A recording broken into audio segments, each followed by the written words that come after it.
So there's skepticism widespread as Bulgaria prepares to join the Eurozone. The Eurozone obviously meaning the currency, the euro. Yeah, the euro economy market. What's interesting about this is that there's obvious skepticism now. Interestingly enough, the UK, when it was part of the European Union, did not join the Eurozone, and neither did Denmark.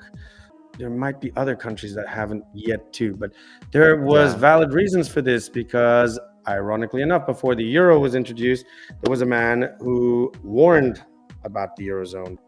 The fact is, you have different national markets and different national currencies, and they're not always equilibrated, especially the southern nations of Europe. And this was what was predicted, which is another reason of what caused issues down the line when the euro was unleashed and everybody adopted it originally. So Nigel Farage, for love him or hate him, I know we're going to get people who will criticize Nigel Farage, but let me tell you something. In the early days when he was in the European Parliament, he did predict a lot of stuff that came to pass.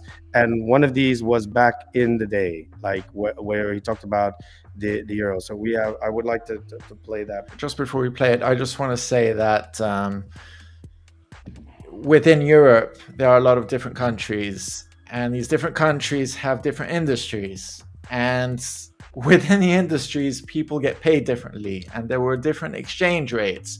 And the countries that did adopt the euro, a lot of them, especially like the southern countries, like overnight when they adopted the euro, the exchange rate wasn't handled properly. And a lot of countries saw like a huge increase in prices overnight. Yeah. Like the cost of living increased dramatically. Mm-hmm. And it was also said that a lot of countries fudged the numbers in the stability packs that they reported to Europe, like how the country is operating in order to adopt the euro.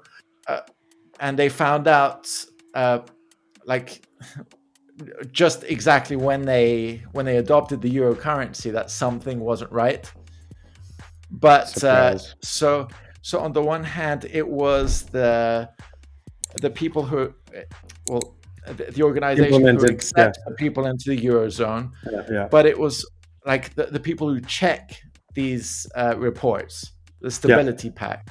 Yeah, but like the financial analysts, you could call it. Fudging the numbers, and the people who accepted these without thinking. Yeah. So let's have a look at the clip now. We have two clips. They're very short, but they're well. Good morning. Well, this was from 8 years funny, ago. Isn't it? Isn't it funny? You know, when I came here 17 years ago, and I said that I wanted to lead a campaign to get Britain to leave the European Union, you all laughed at me. Well, I have to say, you're not laughing now, are you? And the reason you're so upset... This is around the time of Brexit. The reason you're so angry has been perfectly clear from all the angry exchanges this morning. You, as a political project, are in denial. You're in denial that your currency is failing. You're in denial... Just look at the Mediterranean. Because they wanted the UK to join the Eurozone. As a policy to impose poverty on Greece and the rest of the Mediterranean, you've done very well. Fact. And you're in denial over Mrs. Merkel's call last year for as many people as possible to cross the Mediterranean into the European Union has led to massive divisions between silent policy when it started. I played the other clip is more poignant. This one, it was just that point there, but the other one is more poignant because it's about the euro in particular, and it's older even because he's been makes a good point, not just with the Eurozone, like with the currency, but for people to join the European Union, like a political thing, like to control other countries within the group by bringing them in. It's like a geographical expansion. Let's have a look at this older clip of Farage, who was an MEP. And now we have the situation in Ireland. Now I know that the stupidity and greed of Irish politicians has a lot to do with this. They should never ever have joined the euro. They suffered with low interest rates, a false boom and a massive bust. But look at your response to them. What they're being told, as their government's collapsing, is that it would be inappropriate for them to have a general election. In fact, Commissioner Wren here said they had to agree their budget first before they'd be allowed to have a referendum. general election. Just who the hell do you think you people are? They don't want people to vote for this sort of thing. They just want it like de facto by default, like it's their thing. The funny thing is they forced it upon every other nation. Ireland voted no. They couldn't accept it, so they made Ireland vote again, and it became yes. To be honest, in a lot of countries, I don't think they even voted for it. They didn't, because it was forced. It was completely forced. Yeah. That's what I'm saying. Yeah, the governments just went for it. Yeah. Very, very dangerous people indeed. Your obsession with creating this Euro state means that you're happy to destroy democracy. You appear to be happy for millions and millions of people to be unemployed and to be poor. Untold millions must suffer so that your Euro dream can continue. Well, it won't work, because it's Portugal next.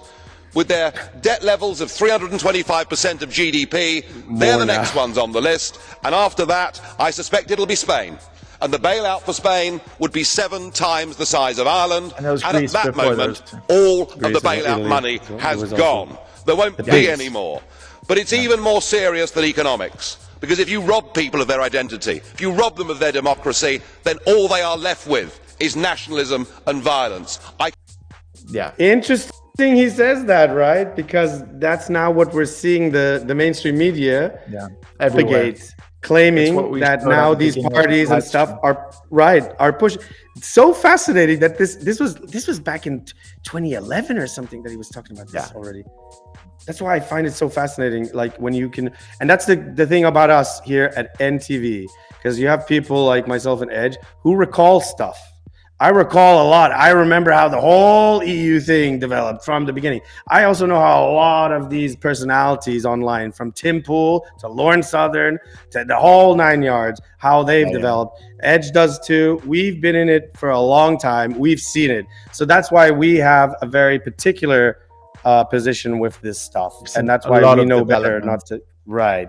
And the thing is, the EU, you know, again, like we present to you like Nigel Farage, and you might find him a contentious figure, but guess what? He actually predicted and he stated the truth in those instances.